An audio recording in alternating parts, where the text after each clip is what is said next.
Assalamualaikum warahmatullahi wabarakatuh. Alhamdulillah wa bihi nasta'inu ala umuri dunya waddin. Assalatu wassalamu ala ashrafil anbiya'i wal mursalin wa ala alihi wa ashabihi wa man tabi'al huda ila yaumil qiyamah. Qala Allah Ta'ala fil Qur'anil Karim, bismillahirrahmanirrahim, hatta idza balagha ashuddahu wa balagha 40 sanah qala rabbi awzi'ni an ashkura ni'mataka allati an'amta 'alayya wa 'ala walidayya ila akhir ayat. Shadaqallahul azim. Hadatul mukarramun, para segenap alim ulama, tokoh masyarakat, tokoh agama, jamaah, bapak-bapak, ibu-ibu yang saya hormati dan saya muliakan, terlebih khusus yang saya hormati Ketua Yayasan Masjid Baitul Amal, Ketua Yayasan Bapak Fajar Soeharto, beserta pengurus yang lain, dan Ketua DKM Masjid Baitul Amal Al-Mukarram Bapak Emri Fauzan, beserta pengurus yang lainnya, dan yang saya hormati selaku Ketua Yayasan Sujud Religi Mukarram Ustaz Hadiwan Sidik beserta tim, ada Bang Fadli dan Bang Sahrial. Mudah-mudahan kita semua yang kumpul pada pagi hari ini kita mendapatkan keberkahan dari Allah dan mendapati ridhonya selama kita hidup di alam dunia ini. Amin ya rabbal alamin. Bapak Ibu sekalian, jamaah yang dimuliakan Allah, sebelum saya mulai saya minta maaf terlebih dahulu karena memang suara ini rada kurang fit. Karena kalau di Jakarta itu Bapak Ibu, kalau bulan Maulid itu bisa sampai 4 bulan. Jadi Rabiul Awal, Rabiul Tsani, Jumadil Ula, Jumadil Akhir, seperti itu. Bahkan ada di satu kampung itu di daerah Bogor, namanya daerah Cilebut, karena sudah dawam itu di bulan Sya'ban, kira-kira tanggal 25 Sya'ban masih mengadakan peringatan Maulid, Pak. Jadi sekaligus 3 acara, memperingati Maulid Nabi Muhammad dan Isra Mi'raj Nabi Muhammad sekaligus tawakufan pengajian. Jadi seperti itu. Jadi terporsir suara ini. Jadi sebelumnya minta maaf kalau rada-rada kurang enak dengan suara ini. Hadirin jamaah yang dimuliakan Allah Subhanahu wa taala, kita mengetahui dan kita telah memahaminya bahwasanya Al-Qur'an ini adalah sebagai petunjuk umat Islam. Al-Qur'an adalah sebagai jawaban kebutuhan dari pertanyaan dan persoalan kehidupan kita. Huda linnas wa bainatin minal huda wal furqan. Al-Quran adalah petunjuk bagi umat Islam dan sebagai pembeda dari umat yang lainnya.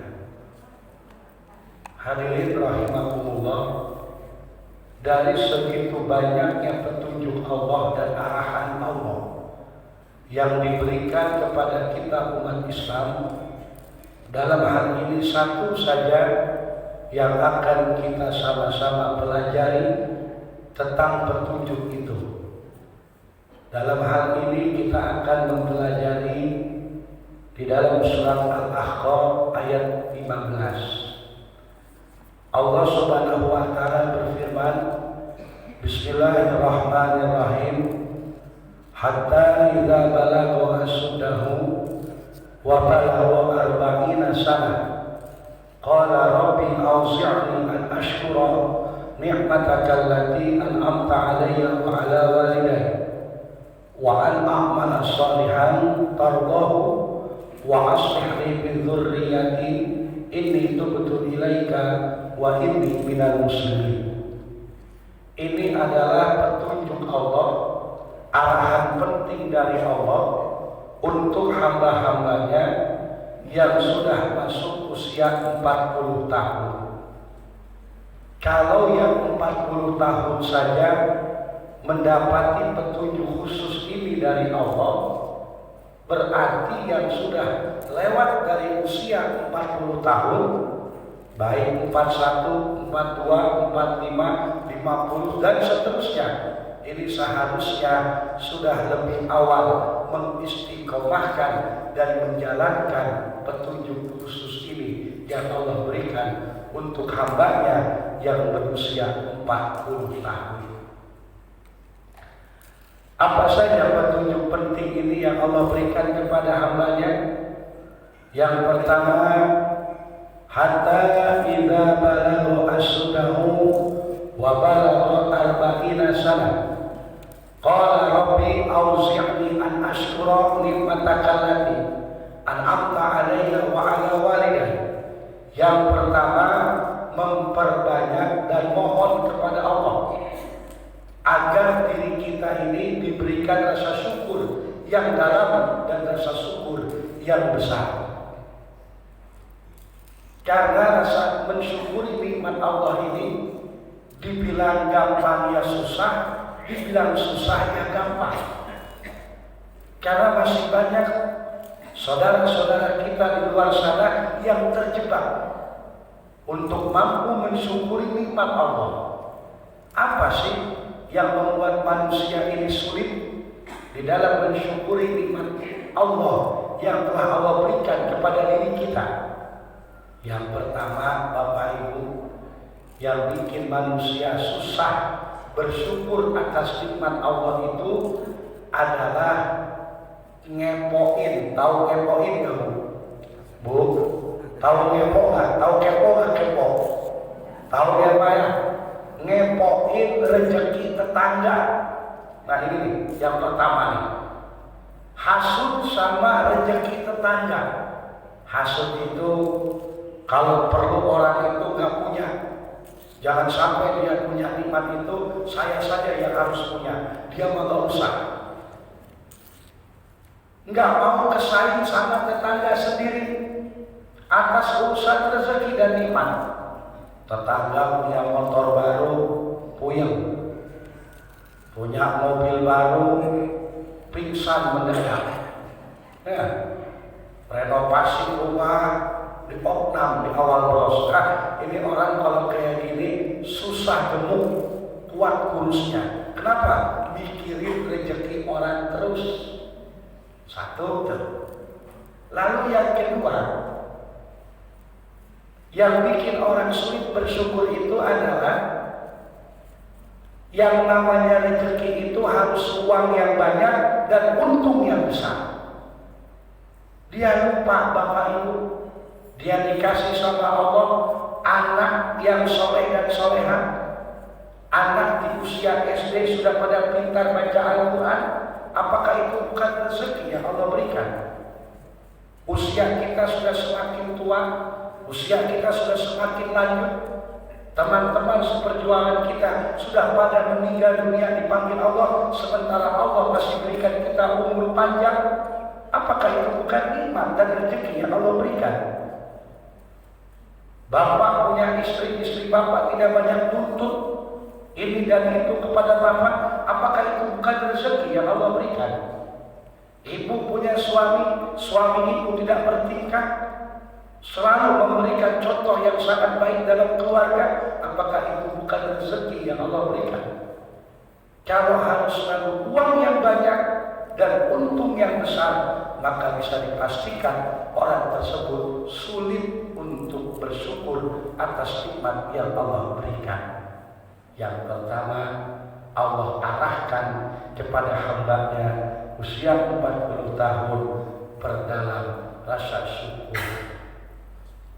Hadirin jamaah rahimakumullah, hati-hati Bapak Ibu, baik kaya ataupun miskin dua-duanya ujian. Kalau kaya ujian syukur, kalau miskin ujian sabar. Man lam yashkur ala na'ami wa lam yasbir ala al-bala'i falyakhrus min tahti samai watlub rabban siwaya. Kalau ada hambamu yang tidak mensyukuri nikmat yang aku berikan, dan ada hambamu yang tidak sabar atas ujian yang aku berikan, ancaman Allah dua. Apa? Yang pertama, falyakhrus min tahti sama, keluar engkau dari kolongan itu. Bapak Ibu kalau diusir dari Riau masih bisa pindah ke Jakarta. Ke Jakarta kita terusir, masih bisa pindah kita ke Kalimantan. Kalimantan kita terusir, masih bisa pindah kita ke Jawa Tengah, dan seterusnya. Bahkan kalau kita diusir sekalipun dari Indonesia ini, kita masih bisa minta surat suaka kepada Presiden untuk pindah keluarga negaraan. Tapi kalau terusir dari kolongan langitnya Allah, kemana kita akan melangkah dan berpijak kaki kita ini? Dan yang kedua, ancaman yang luar biasa. Watlub rabban siwaya, kau cari Tuhan selain aku. Na'udzubillah, summa na'udzubillah min syarri. Ini yang pertama. Lalu yang kedua, wa an a'mal sholihan tardah.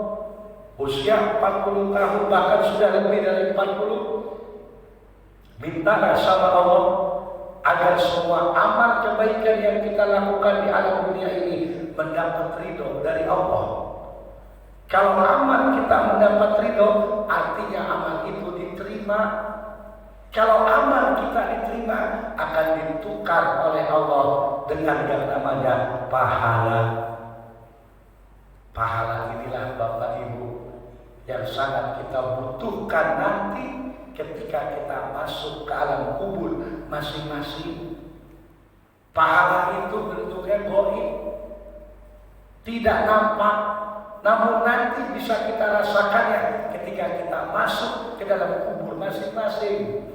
Al-qabru sundukul amal, kuburan adalah kotak amal kita masing-masing. Bapak Ibu, nanti itu kalau Al-Imam Ibnu Katsir menyatakan, kapan sih kalimat Rabbi laula akhartani ila ajalin qarib fa asadaqo itu dikeluarkan dari si mayit?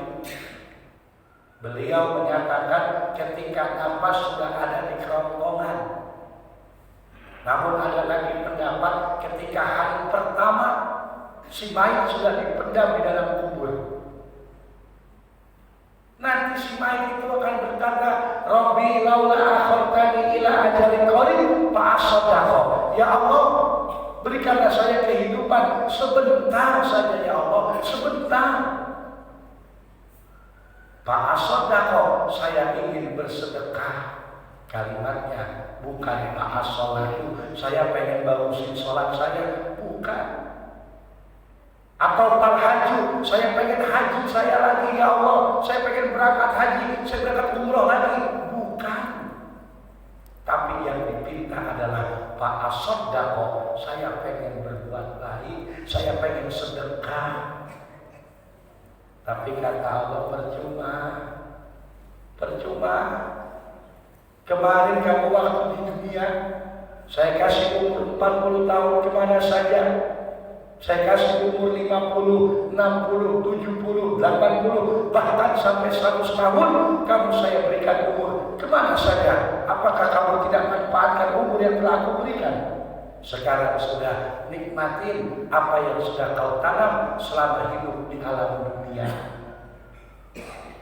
Wa an a'mala sholihan tardahu, minta sama Allah agar semua amal kebaikan kita diterima Allah Subhanahu wa Ta'ala dan ditukar menjadi pahala. Pahala inilah adalah saldo kuburan kita masing-masing. Bapak Ibu, sangat wajar dan maklum kalau kita orang hidup memikirkan bagaimana caranya hidup yang enak. Tapi tolong jangan pernah lupa untuk memikirkan bagaimana caranya kita mati dalam keadaan yang enak. Hadirin rahimakumullah, sebelum saya lanjut ke nomor yang ketiga dan ke nomor yang keempat, saya pengen ngajak dulu kepada Bapak Ibu untuk bersedekah, yang mana sedekah ini untuk memfasilitasi pergerakan kami untuk terus masuk ke perkotaan dan ke pedesaan untuk mencari hamba-hamba Allah yang mau bergabung di dalam pembangunan pondok pesantren yatim piatu dan Ad-Du'afa As-Siddiqiyah. Kepada tim kami persilakan. Salatullah salamullah ala Taha Rasulillah. Salatullah salamullah ala Yasin Habibillah. Tawassala bismillah wa bil hadi Rasulillah. Tawassala bismillah wa bil hadi Rasulillah wa quli mujahidillah bi alil bariyah Allah. Allahumma shalli wa sallim wa barik alaihi. Hadirin jamaah yang dimuliakan Allah Subhanahu wa taala. Lalu yang ketiga, arahan penting dari Allah untuk hambanya yang sudah masuk usia 40 tahun, bahkan lebih dari 40 tahun. Wa aslih li fi dzurriyyati. Bapak Ibu, mintalah sama Allah agar diri kita ini diberikan kebaikan dan dimudahkan untuk berbuat kebaikan. Awas Bapak Ibu, tagoyarul makna, tagoyarul maksud. Kalau makna sudah berubah, tujuan pun akan menjadi berubah.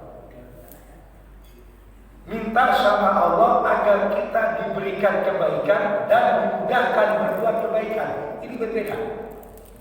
Minta dikasih kebaikan dan dimudahkan berbuat kebaikan. Berarti kalau makna berbeda, tujuan pun akan berbeda. Kalau diberikan kebaikan, itu hanya sebuah sifat kebaikan saja. Tapi untuk melakukan kebaikan belum tentu. Contoh, ada anak lewat orang tua, dia permisi membongkokkan tubuhnya, ini perbuatan, ini sikap baik, kebaikan namanya. Ada anak cium tangan, salaman sama orang tua, ini sifat baik namanya, kebaikan namanya. Tapi di dalam perbuatan baik, berbuat baik, gak semua orang bisa. Contoh, ada orang sholat duha dan sholat tahajud luar biasa, mohonnya sama Allah, minta ini dan minta itu, urusan duniawi.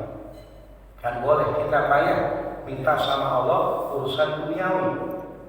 Ada yang minta biar usahanya sukses, Ada yang minta biar anak-anaknya diangkat jadi ASN.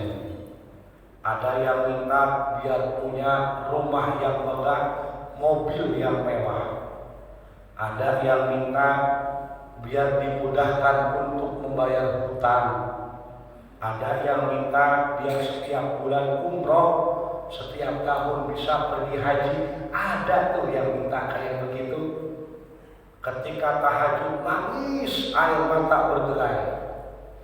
Begitu besok paginya dites, diuji sama Allah di Simpang Panam. Tahu Pak ya? Simpang Panam Bapak Ibu tahu ya? Simpang Panam yang macet melulu tuh. Itu kan kalau macet ada 4 manusia tuh yang minta-minta. 1 ada yang ngamen, ya. 2 ada yang ngebersihin kaca pakai kemoceng tuh, ya. 3 ada manusia silver yang dicek pakai silver semua tuh baru. Yang 4 ada yang terang-terangan minta-minta langsung. Nih, berbuat baik di sini akan diuji sama Allah. Ketika tadi tuh malam nangis berderai air mata, tadi pagi sholat duha jam 8, minta sama Allah, baca surat Waqiah dan seterusnya, pergi ke Simpang Panam. Ada aktivitas lewat Simpang Panam, macet saudara. 4 orang ini mulai bergerak satu-satu ke mobil kita. Pengamen yang pertama mungkin lolos dari ujian, hati kita masih tenang tuh. Datang pengamen, buka kaca sedikit, kasih 1.000 rupiah, aman. Datang yang kedua ke manusia silver, mungkin masih aman kali ya. Dibuka tuh kaca, kasih lagi 1.000. Tapi begitu datang yang ketiga dan keempat, banyak manusia yang mulai terganggu oleh peminta-minta tersebut. Datang yang ketiga, yang cuma minta-minta doang. Bahkan dengan angkuhnya dia tidak mau menengok ke sebelah kanannya tuh Pak. Dia hanya fokus ke depan sambil berpikir mudah-mudahan segera lampu hijau. Dia lupa tuh tadi pagi atau semalam sholat tahajud, mintanya habis-habisan sama Allah sampai berderai air mata. Diuji di Simpang Panam sama orang yang minta-minta kagak lulus. Bahkan hati terganggu tuh. Datang yang nomor 3, datang yang nomor 4. Dengan angkuhnya tidak mau melihat ke kanan, begitu lampu hijau langsung tancap gas, lega hati ini. Alhamdulillah. Padahal mintanya umroh sama Allah. Padahal mintanya usaha biar sukses. Padahal mintanya anak biar diangkat jadi ASN. Tiba diuji sama pengamen, tiba diuji sama manusia silver, tiba diuji sama yang ngelapin kaca pakai kemoceng, kagak lulus saudara. Padahal kalau 4 itu datang, kita kasih 1.000 rupiah, 4 orang itu baru 4.000. Nggak sebanding dengan permohonan kita sama Allah. Haji berapa puluh juta, rumah yang mewah berapa ratus juta, mobil Pajero, mobil BMW, Mercy, Alphard, Fire berapa ratus juta kalau Allah kasih. Tiba diuji sama 4.000, kita hati terganggu.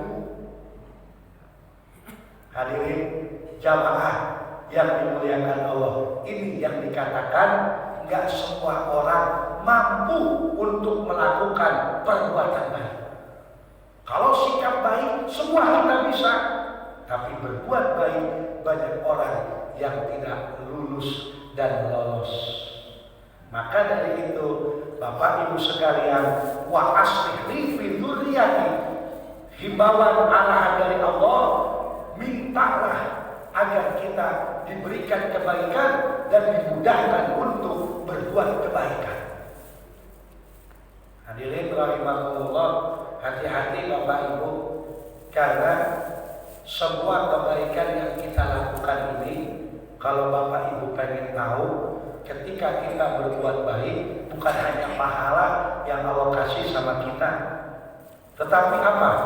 Allah akan sisihkan sedikit manfaat yang nanti akan dirasakan oleh anak-anak keturunan kita masing-masing. Bapak Ibu pernah dengar kalimat gini ya dulu nih sama atuk kita atau orang tua kita. Atuk ngapain sih nanam pohon kelapa tuh? Belum tentu nanti begitu berbuah, atuk masih ada di alam dunia ini. Saking lamanya berbuah. Tapi apa jawab datuk kita? Apa jawab orang tua kita? Tak apalah, atuk tak merasakan manisnya air kelapa. Yang penting nanti anak cucu atuk yang merasakannya. Allah Akbar. Kebaikan yang ditanam oleh dirinya, walaupun dirinya tidak merasakan, tapi Allah sisihkan nanti anak dan keturunannya yang akan mampu merasakan apa yang kita tanam selaku orang tua. Makanya Bapak Ibu, tipe orang meninggal itu ada dua. Satu mustarihun, yang kedua mustaroh minhu. Ini tipe orang meninggal ini. Kalau mustaroh minhu artinya si mayit yang istirahat dari capeknya hidup di alam dunia. Kalau mustaroh minhu bukan si mayit yang istirahat, tapi orang banyak yang istirahat dari kematiannya.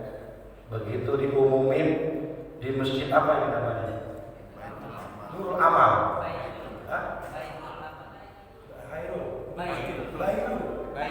Baitul. Masjid Baitul Amal. Yang mustaroh nih Pak, yang mustarih. Si mayit yang istirahat dari capeknya hidup di alam dunia, wahadi min alamati husnul khotimah. Tanda dari husnul khotimah.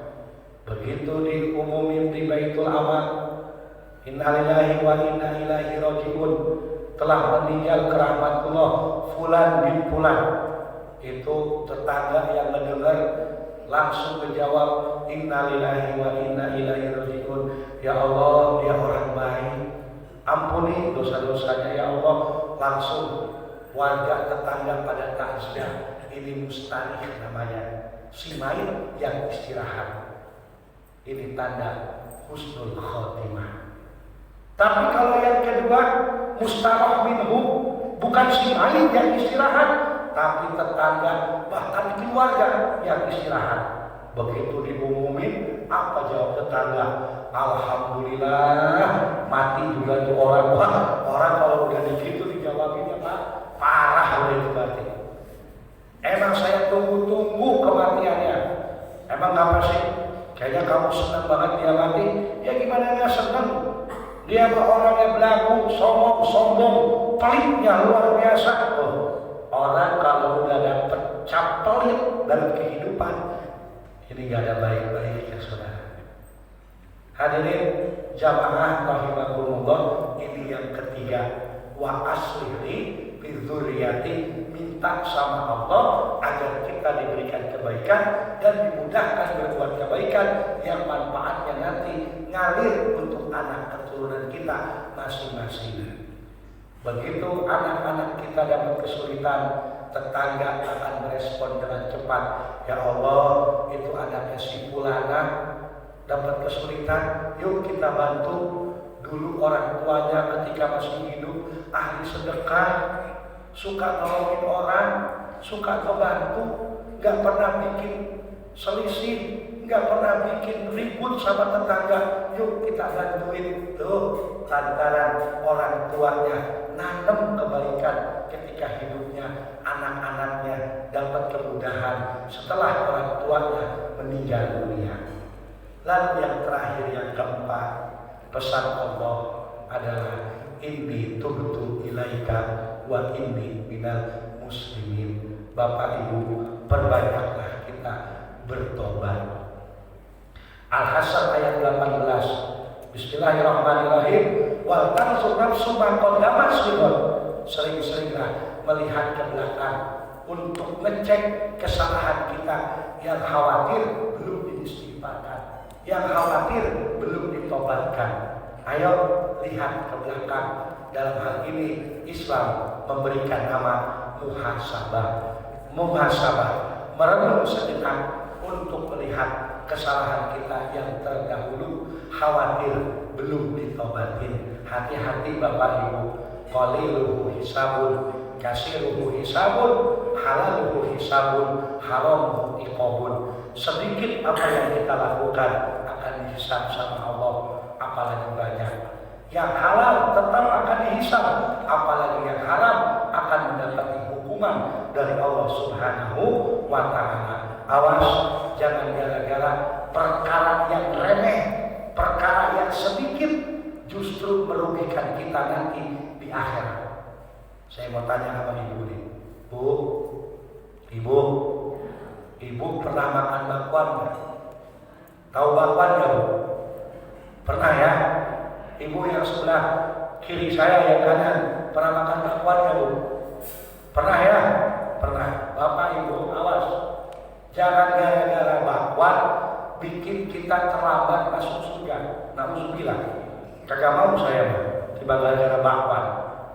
Begitu selangkah pengen masuk surga, ya ada bakwan gede banget, ngalangin 2 biji bakwan. Ada 2 bakwannya, namanya juga bakwan akhirat gede. Kata Allah, hai kamu siapa? Saya bakwan ya Allah. Dia tahu kamu bakwan. Kamu bakwan mana? Saya bakwan Pekanbaru ya Allah. Pekanbarunya mana? Pokoknya dekat. Dulu saya dijualnya dekat masjid Baitul Amal ya Allah. Wah, terus kamu gimana ini? Kok pengen ngalangin hamba saya yang selangkah lagi pengen masuk surga? Dulu begini ya Allah, waktu bulan puasa ini si Pulana ya Allah, beli bakwannya 5, bayarnya cuma 3 ya Allah. Hati-hati tuh Bapak Ibu tuh, makan bakwan 5, bayarnya cuma 3. Ini yang 2 nanti akan dihisab sama Allah. Qaliluhu hisabun, sedikit akan dihisab oleh Allah. Itu perkara bakwan. Apalagi perkara hutang piutang, hati-hati Bapak Ibu.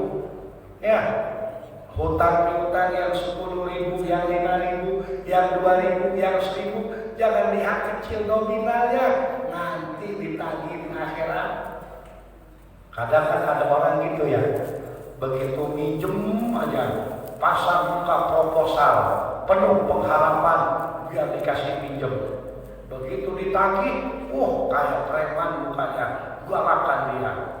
Bayar utang sulit, tapi gayanya elit. Awas dong, jangan remehin utang 1.000, 2.000 rupiah.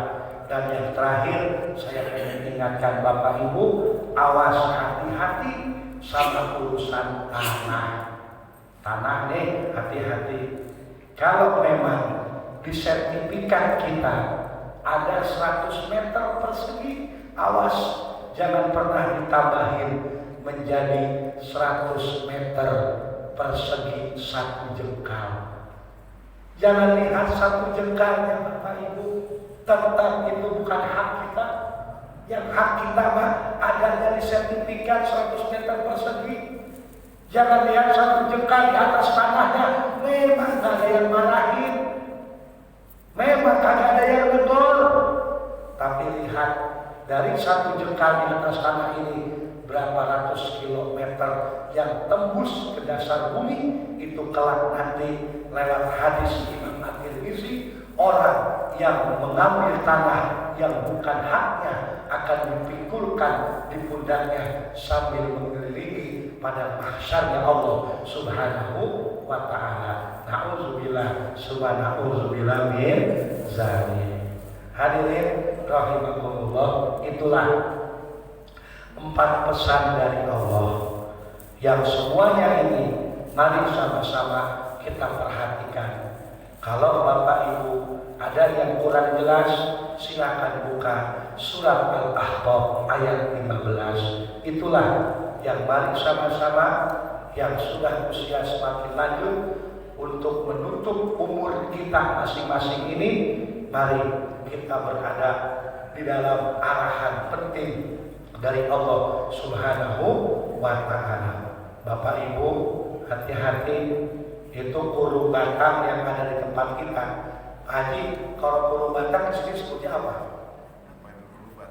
Kurung batang apa? Apa sih yang buat? Oh, keranda Pak. Yang buat gotong mayang itu. Itu Bapak Ibu, keranda itu hati-hati tuh. Itu setiap saat dia itu ngeluarin suara, ngingetin orang yang hidup, cuman kuping kita nggak bisa mendengar. Apa karena keranda? Keranda selalu ngingetin kepada kita tentang kematian. Unsur ilayya bi'aqli anal muhayyir linakli ana sarirul manaya kamsaronis libidislik. Itu kata keranda. Lihatlah dengan akal kalian, aku tempat yang disiapkan, tempat untuk mengantarkan ke tempat yang mengerikan. Aku adalah keranjang kematian, sudah banyak yang kuantarkan. Begitu juga dengan kalian, pasti akan kuantarkan.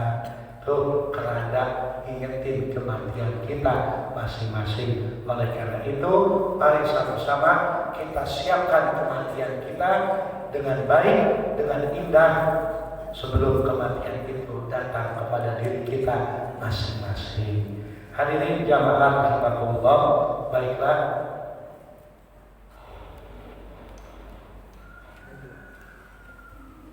Tibalah saatnya kita masuk kepada sesi yang kedua.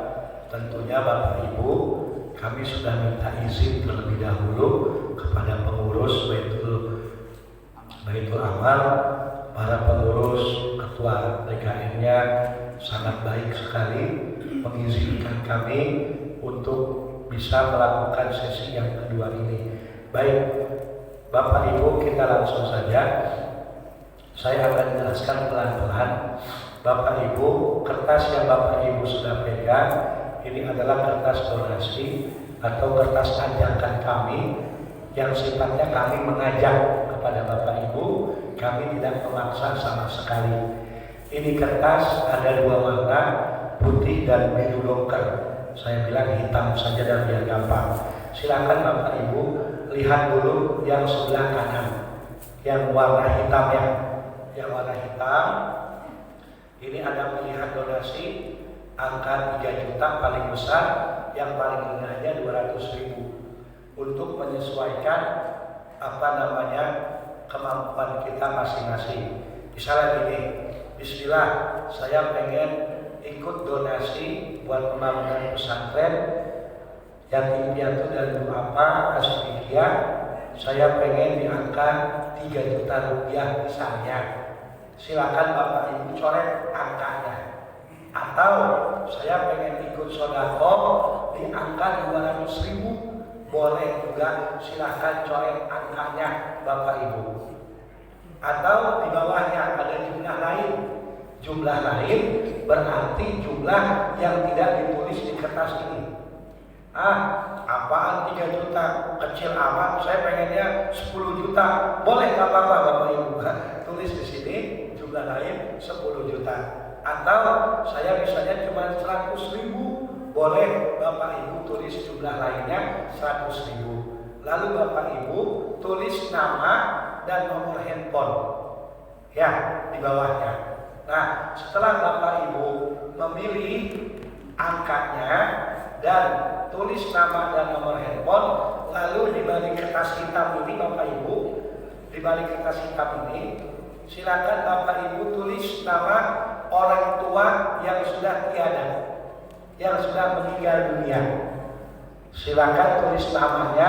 Misalnya begini, bismillah, saya pengen sedekah buat pesantren yatim piatu yang pahalanya saya niatkan untuk orang tua saya yang sudah meninggal dunia. Silakan tulis namanya. Insya Allah nanti kami akan kirimkan Fatihah dan kirimkan doa bersama anak-anak yatim kami yang ada di yayasan kami, Bapak Ibu. Silakan tulis namanya. Seperti itu. Atau untuk orang yang sakit, mungkin ada orang yang kita sayangi, yang kita cintai, belum juga kunjung Allah berikan kesembuhan. Mudah-mudahan dengan wasilah kita sedekah pada pagi hari ini Allah berikan kesembuhan. Silakan tulis namanya siapa. Fulan bin Fulan dalam kurung orang sakit, dan insya Allah juga nanti akan kami kirimkan doa untuk kesembuhannya dan kami kirimkan Fatihah seperti itu. Lalu Bapak Ibu, setelah itu silakan kertasnya dirobek. Itu kan sudah dikondisikan ya, ada bolongan-bolongan, silakan dirobek menjadi 2. Nah, nanti yang hitam ini yang tadi Bapak Ibu tulis akan diambil kembali sama tim kami. Nah, tinggallah Bapak Ibu pegang yang putih ini. Maksudnya untuk apa? Maksudnya Bapak Ibu pegang ini silakan bawa pulang ke rumah. Artinya Bapak Ibu bisa melakukan untuk pembayarannya. Kalau tidak bisa cash hari ini, itu bisa besok atau lusa atau paling lama 7 hari setelah acara ini selesai, dengan cara ditransfer melalui nomor rekening yayasan yang ada warna kuning. Yang ada warna kuning itu nomor rekening yayasan kami, Bapak Ibu. Jadi bisa hari ini dibayarnya, atau besok, atau lusa, atau paling lama 7 hari setelah acara ini selesai, dengan cara ditransfer. Aduh, saya nggak bisa transfer, gampang. Ibu bapak yang nggak bisa bawa kertas ini ke BRI Link, minta tolong bang, tolong transferin ini jumlah uangnya, nomor rekeningnya yang ada warna kuning, seperti itu. Ya, insya Allah Bapak Ibu sekalian jamaah yang dimuliakan Allah, sedekah, sedekah, donasi yang Bapak Ibu titipkan kepada kami tentunya pasti akan kami pergunakan sebaik-baiknya. Maka dari itu kami sangat memohon Bapak Ibu yang ngarah ke daerah Bingkuang, jembatan Bingkuang, jembatan kembar, itu ada penjual namanya penjual kue lope Bugis. Nah, penjual kue lope Bugis, maaf Bapak Ibu ya, karena saya emang dari Jakarta jadi suka lupa gitu. Ada kue yang jual kue lope Bugis, nama desanya Desa Paluang. Nah, itu di belakang itulah yayasan kami berdiri. Kalau Bapak Ibu ada yang mengarah ke sana, kami sangat mengharapkan Bapak Ibu mampir walaupun cuma sebentar untuk melihatnya. Sangat kami harapkan seperti itu. Baik Bapak Ibu sekalian, jamaah yang dimuliakan Allah, sambil Bapak Ibu menulis, sebelum saya tutup salam, mari kita beristighfar kepada Allah. Astaghfirullah Rabbal baraya, astaghfirullah minal khataya, astaghfirullah Rabbal baraya, astaghfirullah minal khataya. Amin, amin ya rabbal alamin.